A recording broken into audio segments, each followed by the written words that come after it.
Donc, vous devriez voir apparaître sur vos écrans la présentation. Si jamais là, il y a un problème ou que ça ne défile pas, là, juste nous le faire savoir.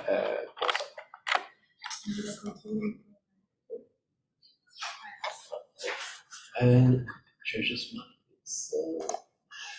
Donc, en fait, avant de commencer la présentation en soi, là, au niveau des potentiels conflits d'intérêts puis l'historique, donc le éco trouble concomitant adulte, là, ça a débuté suite à un partenariat entre le CHUM et le Centre d'expertise et de collaboration en troubles concomitants.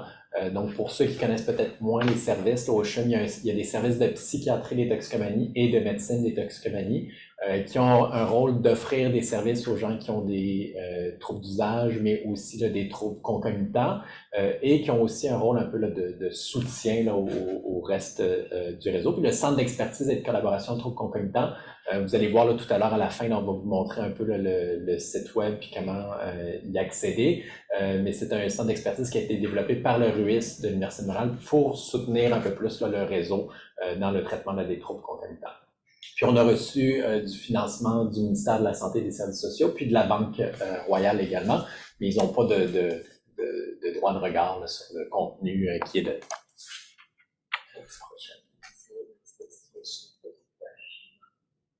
À gauche, juste on va marquer contrôler.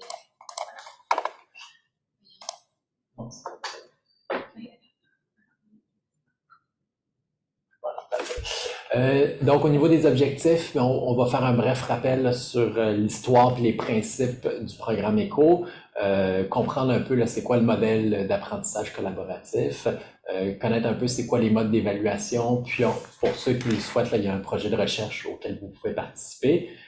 Puis ensuite de ça, le côté pratico-pratique, c'est de comprendre comment ça se fonctionne une séance là, pour être fin prêt là, à partir de la semaine prochaine. Puis, comme je vous disais, après ça, en petit groupe, vous allez avoir la chance de vous présenter puis de poser un peu vos questions. ECO, qu'est-ce que ça signifie? Donc, c'est Extension for Community Healthcare Outcomes. Donc, l'idée, c'est de pouvoir rendre à la communauté les soins de santé qui sont des fois plus difficilement accessibles. Puis, il y a un volet pour l'outcome où il y a quand même un souci d'essayer de mesurer les résultats que ça donne. Puis, c'est pas quelque chose de nouveau, hein. Ça a été développé aux États-Unis, au Nouveau-Mexique en 2003, initialement pour traiter l'hépatite C. Puis, ça a grandi de façon exponentielle assez rapide. Là. Donc, maintenant, il y a dans le monde là, plus de 3000 programmes éco là, à travers le monde. Il y a énormément de conditions de santé qui vont du traitement des plaies en plastie à la santé mentale. Et au Québec, il y a quand même plus d'une dizaine de programmes là, qui existent. Au CHUM, on en a 4 entre autres. Donc, il y a un programme pour la douleur chronique, il y a un programme pour tout ce qui est troubles d'usage et hépatite C et autres complications là, liées aux troubles d'usage. Il y a le éco-adulte, le trouble concomitant. Et cette année, une des nouveautés, là, c'est aussi qu'il y a un programme éco-trouble concomitant, mais jeunesse, donc plus pour la clientèle pédopsychiatrique et jeune adulte qui débute aussi. Le principe d'ECO est donc de décentraliser un peu l'expertise pour améliorer l'accès aux soins, puis offrir des services de qualité où se retrouvent les patients, donc que ce soit aussi en dehors là, des grands centres hospitaliers. Le but, c'est de développer les compétences puis la collaboration pour qu'il y ait une plus grande intégration là, des soins et des services pour les gens qui souffrent de troubles concomitants. Donc ça, c'est peut-être une spécificité à notre ECO, c'est qu'on veut aussi s'adresser aux gens qui ont de l'expérience avec le traitement des dépendances et puis d'autres qui ont peut-être plus d'expérience dans le traitement des troubles de santé mentale. Puis l'idée, c'est que tout le monde puisse mettre leur savoir ensemble pour améliorer justement là, les traitements intégrés, là, donc les traitements en même temps des deux conditions. Les valeurs et puis les objectifs d'ECO, donc un peu en lien avec ce que je mentionnais, l'idée c'est d'être capable de offrir des services même aux populations les plus mal desservies, puis qu'on veut essayer d'améliorer d'un point de vue global là, ce que la société est capable d'offrir en termes d'équité, de démocratiser la connaissance. Donc vous allez voir le but du modèle ECO, tout le monde a des backgrounds un peu différents, mais c'est que tout le monde soit sur un même pied d'égalité puis puisse transmettre leurs connaissances et puis partager un petit peu là, les bons coups que vous avez eus, puis avoir un peu plus de soutien là, pour les défis que vous avez. La confiance, le respect, donc on demande à tout le monde de donner le meilleur d'eux-mêmes, mais que ça peut arriver que des fois on ne soit pas d'accord avec l'opinion de quelqu'un d'autre ou qu'on soit pas d'accord avec ce qui est mentionné, puisqu'on veut, c'est être capable de pouvoir le partager, mais de le faire de façon le plus respectueuse possible pour que tout le monde se sente à l'aise de se mouiller puis de partager un petit peu leurs impressions, leurs idées. L'excellence à responsabilité, ben, c'est d'améliorer le plus possible le potentiel de chaque individu puis des organisations, puis de contribuer au mieux possible, au mieux de nos capacités à trouver des solutions, puis aussi être capable de reconnaître quand on se trompe, quand on fait des erreurs, et puis de les utiliser comme des opportunités d'apprentissage. Puis ben, l'idée, c'est quand même qu'il y ait une atmosphère plutôt agréable, donc c'est correct que ce soit un mode d'intervention pas complètement formel.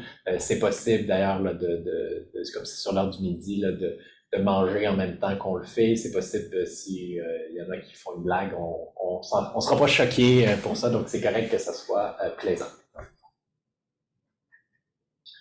Les bénéfices que vous pouvez en retirer comme en tant que partenaire, un, c'est une formation continue qui est gratuite et qui est reconnue, donc qui donne accès à des crédits de formation. Ça vous donne accès à un groupe de pairs et de différents spécialistes pour discuter des situations qui peuvent être plus compliquées que vous avez en pratique. Pour ceux qui présentent un cas, on envoie à la suite là, des discussions, des recommandations écrites, donc des suggestions sur ce qui pourrait être apporté comme modification. On a accès à des connaissances basées là, sur des données probantes, que ce soit en termes de présentation, mais aussi, on va en parler plus tard, qu'on a des bibliothécaires là, qui peuvent nous aider là, à ressortir des articles et puis nous mettre à jour sur les données les plus récentes. Puis qui crée en fait même un portail documentaire où c'est possible d'avoir à chaque mois là, un rappel des nouvelles publications là, qui ont lieu.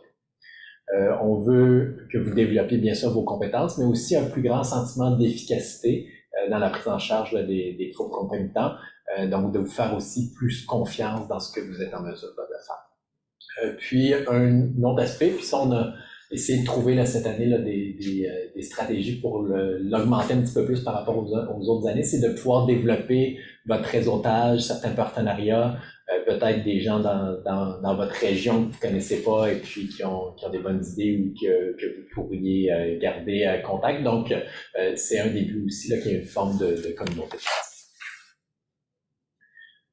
À titre de référence, en fait, c'est un peu la répartition là, des différentes professions. Donc, c'est quand même très varié. Puis je pense que c'est une des richesses au niveau des cours là, dans les différents participants. On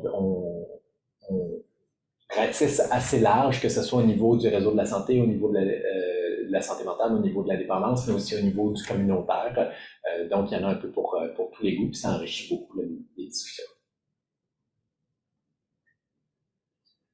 Le calendrier, donc vous allez avoir là, le lien Zoom, c'est le même pour chacune des séances. C'est les mardis de midi à 13h30. Donc les premières séances pour le groupe A là, vont commencer la semaine prochaine. Pour le groupe B, ça va être dans 2 semaines. Il y a une pause bien sûr là, pour le temps des fêtes et puis pour la semaine des relâches. Et puis on termine là, à la fin là, du mois de mai pour les 2 groupes. Dans l'année, il y a 3 séances comme cette séance là, qui sont les 2 groupes ensemble, où on veut soit donner, comme là, de l'information générale. Au milieu de l'année, c'est pour permettre là, de faire l'évaluation mi-session, et puis la dernière séance là, pour clôturer tout le monde ensemble. À la suite de votre participation à chacune des séances, vous allez pouvoir remplir un formulaire d'évaluation qui donne du feedback sur la séance aussi, mais aussi sur la capsule, parce qu'il y a des capsules d'enseignement différentes à chaque séance. Puis 3 fois par année, on va vous demander là, de remplir un questionnaire qui est un petit peu plus long, qui est le questionnaire ECHO, qui a effectivement des données sur votre apprentissage, sur l'impact dans votre pratique, mais vous allez voir, il y a une partie aussi qui est un questionnaire plus de connaissances, puis sur lequel vous allez avoir un feedback personnalisé sur c'est quoi vos zones de force, vos zones où c'est un peu plus difficile, puis des recommandations de lecture. Puis pour ceux qui ont besoin, bien, ça donne des crédits de formation qu'on dit niveau 3, là, qui sont d'avoir un feedback sur notre pratique. Donc, c'est possible de les avoir en remplissant ces questionnaires-là, ou si vous présentez un cas aussi, vous allez avoir droit à ce type de crédit de formation. Un mot aussi comme éco, dans le fond, c'est pas quelque chose qui est uniquement local, c'est quelque chose qui est rendu à l'échelle assez internationale.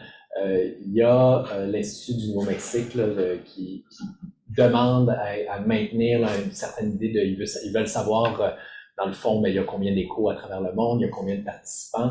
Donc, il y a certaines informations de base, comme le nombre de séances, le moment des séances, le nombre d'inscriptions, les taux de participation, puis les participants qui sont présents à chaque séance. Par contre, vos données personnelles individuelles, elles vont rester confidentielles. S'il y en a qui veulent plus d'informations là-dessus ou qui ont des questionnements là-dessus, n'hésitez pas à la communiquer avec Anne ou avec Jane. Il y a, comme vous mentionnez au début, un projet de recherche qui vise à évaluer ce qu'on fait à ECHO, mais ce qui vise aussi d'améliorer le programme. Vous êtes libre, bien sûr, de décider d'y participer ou pas, donc ça n'a aucun impact là, sur votre participation. Ce que ça vous demande, le projet de recherche, c'est d'accepter en fait que le questionnaire que vous remplissez 3 fois par année soit utilisé à des fins de recherche. Si vous souhaitez pas participer au projet de recherche, ben, on vous demande quand même de remplir le questionnaire pour aussi avoir là, entre autres les crédits de formation là, sur la rétroaction. Puis quand normalement vous devriez avoir eu ou aller avoir là, quand vous allez rentrer dans le questionnaire un consentement pour dire si vous voulez ou non participer à ces séances éco. Le projet de recherche, donc il n'y a pas d'implication supplémentaire à part de remplir ce questionnaire. Puis peut-être pour ceux qui sont là depuis plusieurs années, au début, le projet prenait les 5 premiers questionnaires, donc quelqu'un qui faisait 2 ans d'éco allait avoir 5 questionnaires à remplir. Maintenant, on prend les 3 premiers, là, donc on évalue une année de éco à la fin. Comment ça se fonctionne une séance éco? En fait, le début de chaque séance, on essaie vraiment de commencer à midi pile pour rentrer dans le temps. On commence par donner des informations de base si il y a de la documentation qui a été mise, s'il y a des annonces à faire, s'il y a des cas, s'il y a des plages de libre, par exemple, pour des cas à présenter. Puis après ça, ben, on demande à certains partenaires de se présenter. Dans le modèle éco initial, il proposait que tout le monde se présente et ça prend trop de temps quand on est beaucoup. Donc, actuellement, on se limite à une dizaine de personnes qui se présentent. Puis, après quelques séances, tout le monde a eu la chance là, de se présenter. On présente aussi les membres du hub, donc du groupe d'experts, pour que vous sachiez là, qui est là à chacune des séances. Puis, par la suite, ben, il y a un présentateur de code qui va présenter le cas de la journée de la séance. Il y a un formulaire qui a déjà été envoyé à tout le monde, donc on demande au présentateur pas de reprendre tous les détails démographiques, mais vraiment de mettre l'emphase sur la problématique auquel il fait face pour qu'on soit capable de l'aiguillonner là-dessus. On essaye de faire ça en maximum 10-15 minutes, étant donné que les gens ont pu avoir lu déjà le cas avant. Et pour avoir le plus possible de temps pour la discussion qui s'ensuit. En termes de structure, une fois que le présentateur a présenté son cas, on va vous céder la parole en premier au partenaire pour poser des questions. Une fois que vous avez posé vos questions, c'est le membre du hub qui vont poser les leurs dans un deuxième temps. Puis par la suite, une fois qu'on a bien clarifié le problème, on vous repasse à nouveau la parole, mais pour donner des pistes de suggestions. Donc, de vous dire si vous étiez dans les souliers du présentateur puis son équipe, comment est-ce que vous aborderiez ça? Puis on garde en tête les questions spécifiques qui ont été posées pour s'assurer d'être capable d'y répondre. Puis de la même façon, ben, on vous laisse vous mouiller en premier, puis dans un deuxième temps, les membres du hub prennent la parole là, pour donner leurs suggestions également. Puis par la suite, l'animateur, le facilitateur fait un petit résumé des recommandations. avant qu'on passe à la capsule pédagogique. La capsule pédagogique qui est 15 à 20 minutes de présentation sur un sujet. Vous allez avoir la liste là, du calendrier là, des capsules.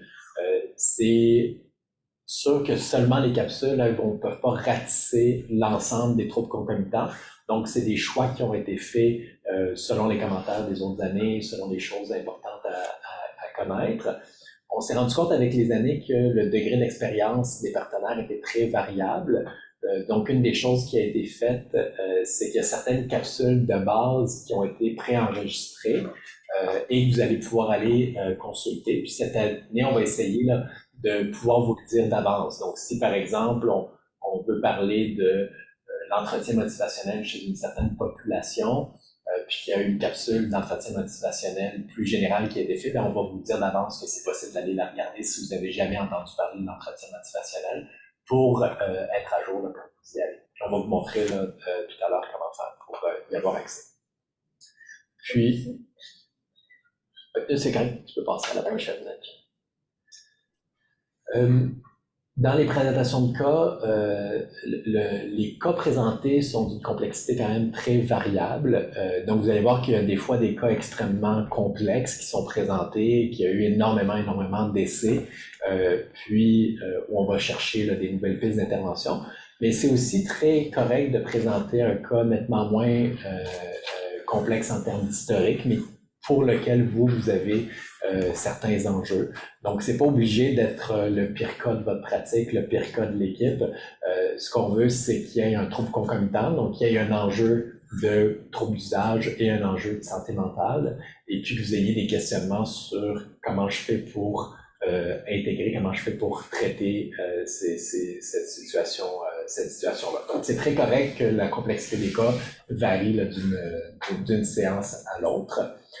Lorsque vous vous présentez, c'est possible d'inviter d'autres membres de votre équipe. Donc, si par exemple, vous êtes travailleur social, mais que vous travaillez dans une équipe où il y a aussi un infirmier, un psychiatre qui est impliqué auprès de ce patient-là, bien, c'est correct là, de les inviter à venir participer à cette séance-là, même s'ils ne sont pas inscrits dans ECHO. Ça permet d'avoir une information plus riche et d'enrichir les discussions. On pourra vous montrer tout à l'heure, à la fin de cette slide, là, un exemple là, de formulaire de présentation du cas. Puis, une des nouveautés qu'on a cette année, c'est comme il y a beaucoup de présentateurs de cas qui travaillaient justement avec un psychiatre, un médecin de famille, puis que des fois le médecin ne pouvait pas être présent, on vous propose, pour ceux qui le souhaitent, de demander à l'avance est-ce que le médecin traitant, que ce soit le médecin de famille, que ce soit le psychiatre, avait lui une question spécifique à poser à la séance écho, puis vous pourrez à ce moment-là la transmettre pour qu'on s'assure d'y répondre également. Puis de la même façon, pour ceux qui le souhaitent, vous pourriez discuter avec le patient ou le client que vous allez présenter son cas à ECHO et de savoir est-ce que lui aurait une question spécifique ou une interrogation spécifique. Puis c'est possible aussi de l'inscrire à ce moment-là dans le questionnaire. Donc, c'est pas des obligations, mais c'est une façon, on espère, là, de ratisser un petit peu plus large et puis que les recommandations puissent aussi rebondir jusqu'aux patients et jusqu'aux médecins traitants. On a en fait, je pense, des cas pour la première séance. Donc de la semaine prochaine. Il y a des codes libres, il y a des places de libre après ça. Donc, si vous souhaitez réserver là, une place pour présenter un cas, on vous invite à communiquer avec Jane. Puis Jane va vous faire des gentils rappels, étant donné que sans cas, c'est difficile d'avoir des séances d'écho. Les recommandations qui sont envoyées par écrit sont envoyées habituellement par courriel dans les semaines là, qui suivent la séance. Si jamais il y a un deadline pour vous, vous dites on a une réunion d'équipe dans tant de temps, on aimerait avoir les recommandations, vous pouvez nous le faire savoir. Puis dans la mesure du possible, on essaye de vous accommoder. Mais ça dépend toujours là, des périodes là, dans l'année. Des fois, on est très efficace, puis des fois, ça prend un petit peu plus de temps, là, dépendamment des autres charges cliniques. Je ne sais pas si Jake est capable de mettre en partage d'écran le formulaire ou pas.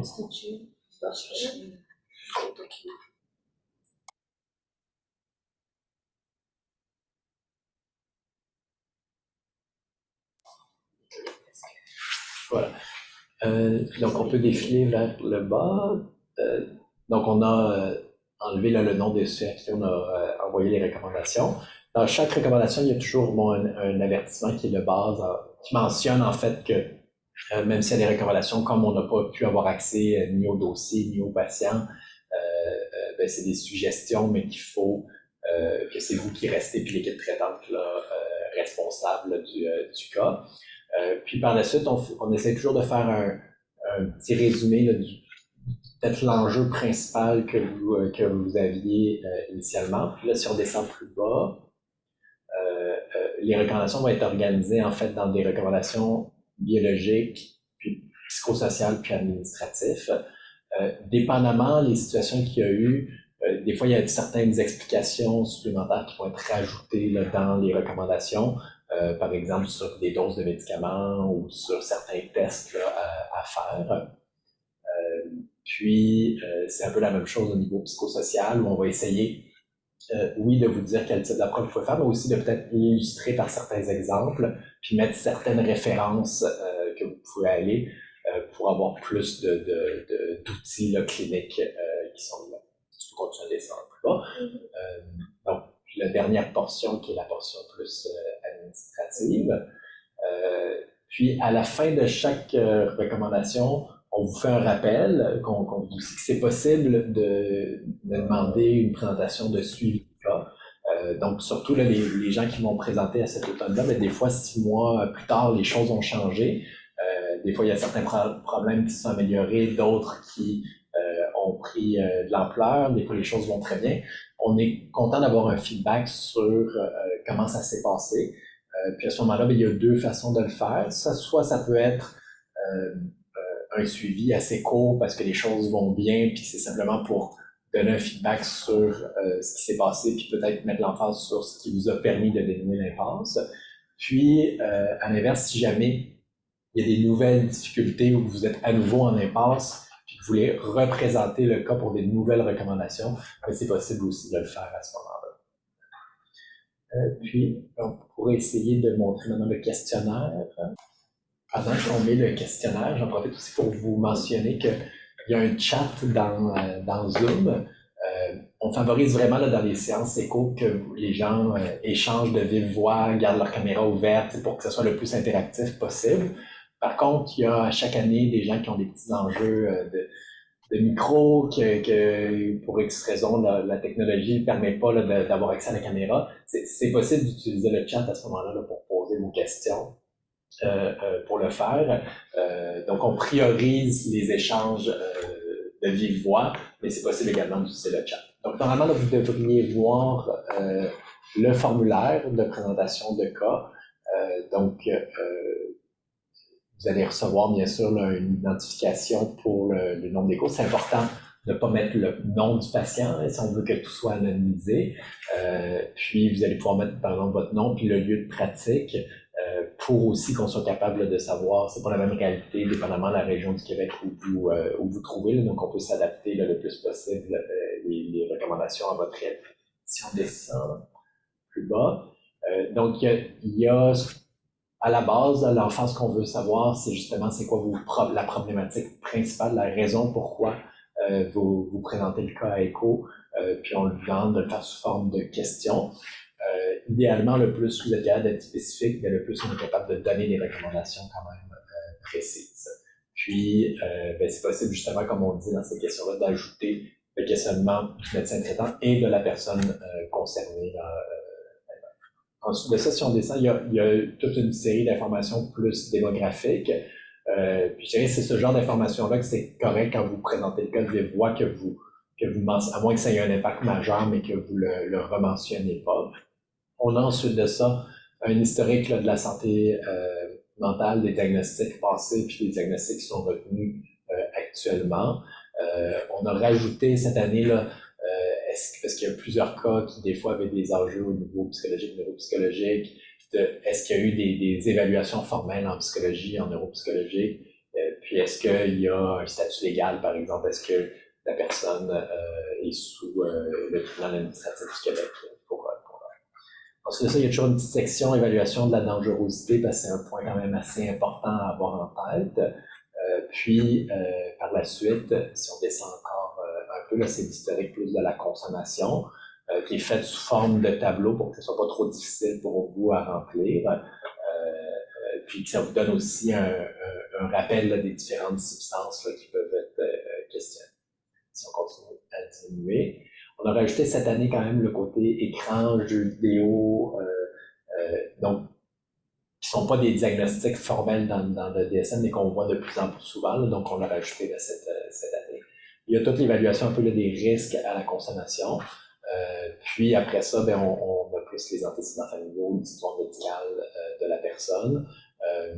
L'histoire médicale, je vous dirais, c'est surtout ce qu'on pense qui va être pertinent. Donc, si jamais vous n'avez pas tout le détail, c'est pas l'idée, c'est surtout que le formulaire vous serve d'aide-mémoire, d'information à aller chercher, mais il ne faut pas que vous vous empêchiez de présenter un cas parce que vous n'êtes pas capable d'avoir accès à ces dossiers médicaux, là, par exemple.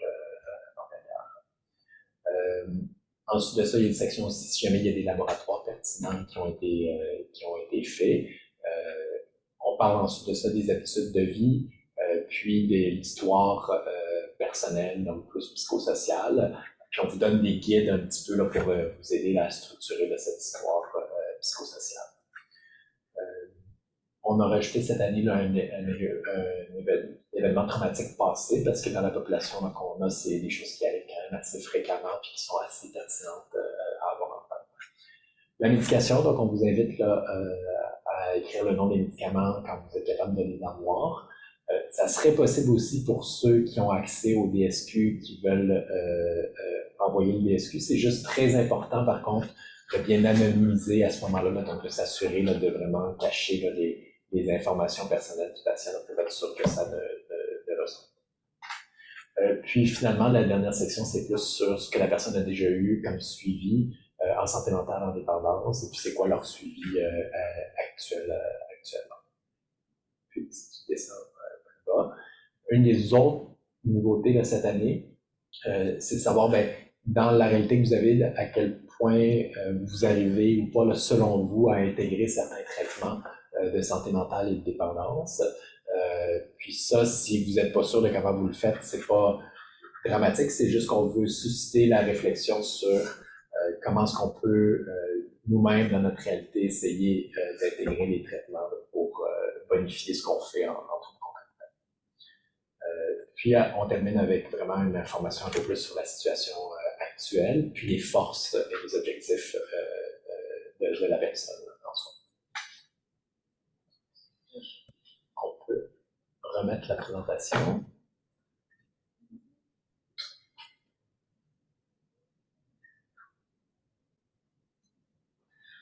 Puis passer à la prochaine. Chaque séance éco se termine par une capsule pédagogique. Comme le temps est assez court, on essaye de demander au présentateur de le faire le plus pratico-pratique possible. Donc, idéalement, de donner des exemples pratiques, de voir comment est-ce qu'on peut être mieux outillé. Il y a différents présentateurs de différentes professions également. Les premières capsules sont déjà prévues, mais on a toujours certains thèmes libres. Donc, si vous avez un désir, après quelques séances, vous dites que ça prendrait vraiment là, une capsule sur tel sujet, on vous invite à le faire. Puis si dans les partenaires, il y en a aussi qui ont une expertise ou une expérience dans certains sujets en tant que tel, puis qui disent, moi je pense que je serais en mesure de faire une capsule sur tel sujet qui n'a pas été abordé, vous pouvez aussi là, le contacter Jane One pour en parler.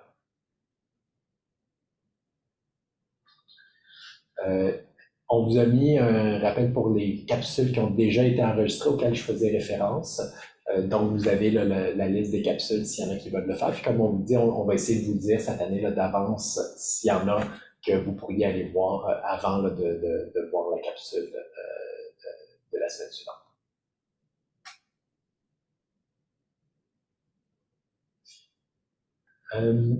Aussi, on vous a mis, parce que le projet de recherche, on a eu donc des premières données, on vous a mis là, la référence à l'article si jamais il y en a qui veulent aller le voir. Sans rentrer dans les informations complètes du projet de recherche, Ce que ça montre sans trop de grande surprise, c'est quand on participe à plus de séances, ben, on augmente les bénéfices. Donc, on vous invite à essayer là, de participer autant que possible là, au maximum de séances qui rentrent dans votre horaire. Puis, de ne pas hésiter là, à exprimer vos besoins, que s'il y a des choses que vous ne comprenez pas, c'est vraiment l'idée, c'est d'être en mesure là, de mieux les comprendre. Donc, de ne pas hésiter à le dire, d'être actif. Le côté relationnel est assez important dans les cours, là, donc je le répète, de garder idéalement la caméra ouverte, puis d'oser faire confiance au groupe et puis que même si vous êtes incertain de vos réponses ou de vos suggestions, d'oser en faire part et puis qu'on puisse en discuter.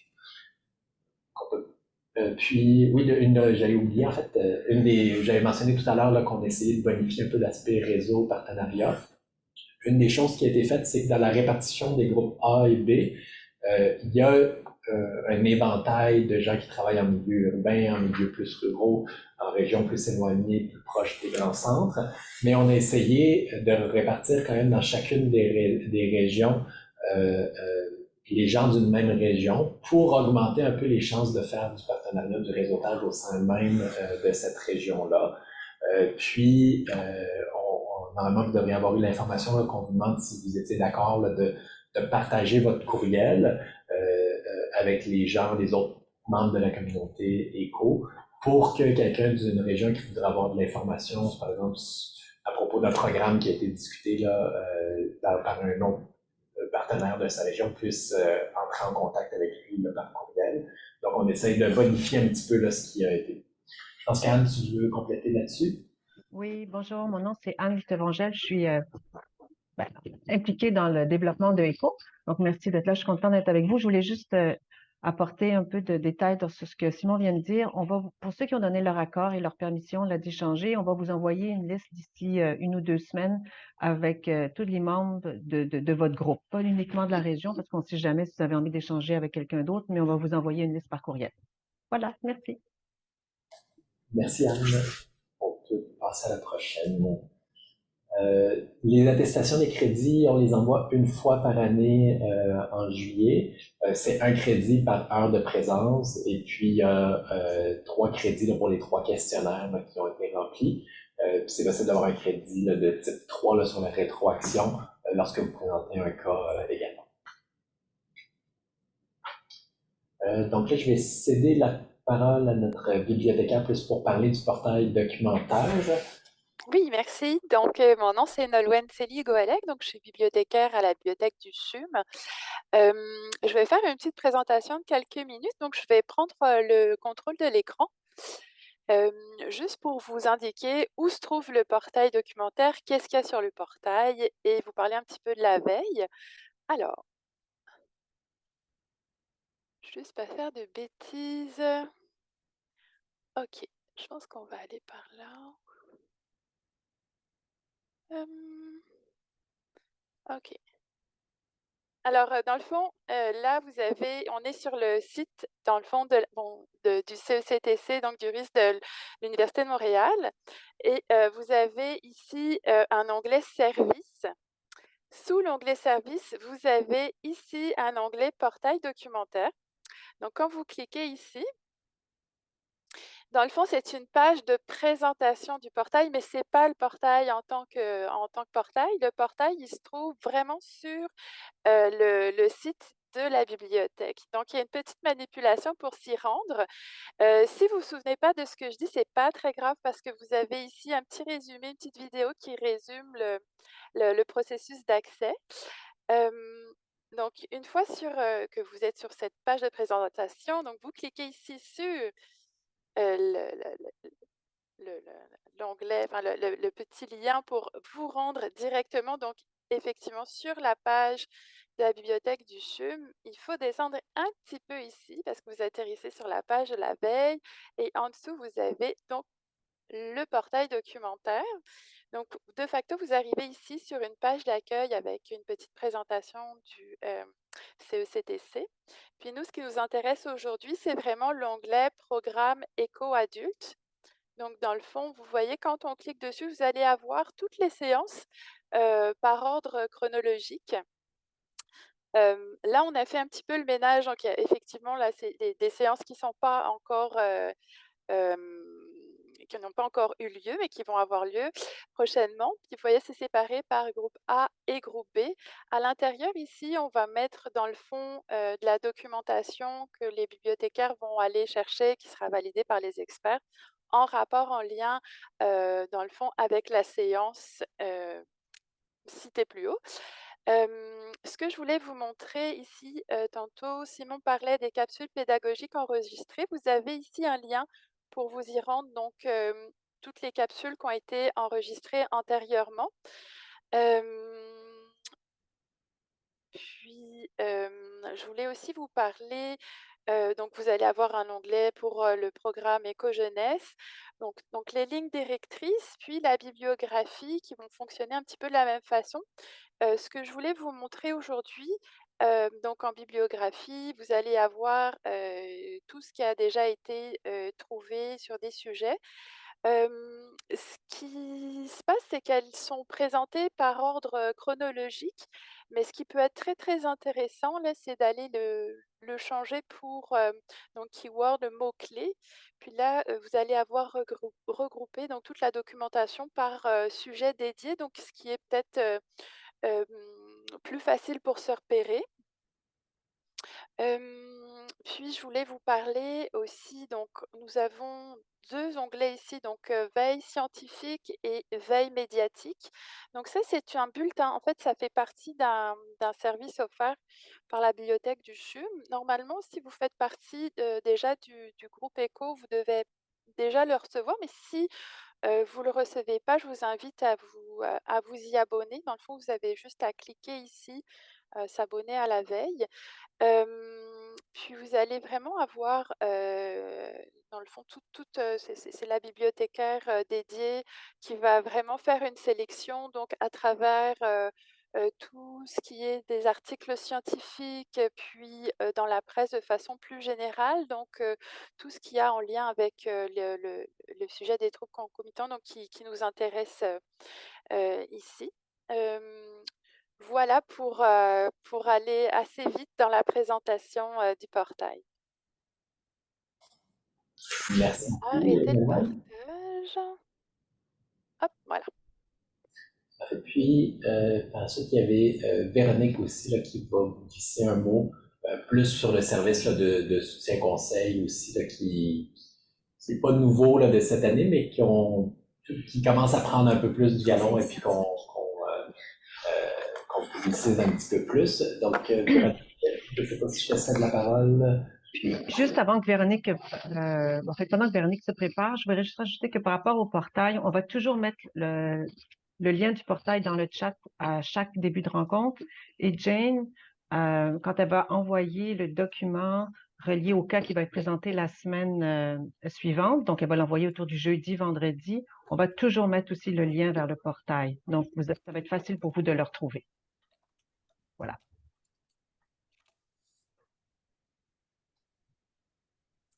Bonjour, moi c'est Véronique Plante, je suis travailleuse sociale de formation. J'ai travaillé pendant 10 ans au service de psychiatrie des toxicomanies au CHUM, puis maintenant je travaille pour le CECTC.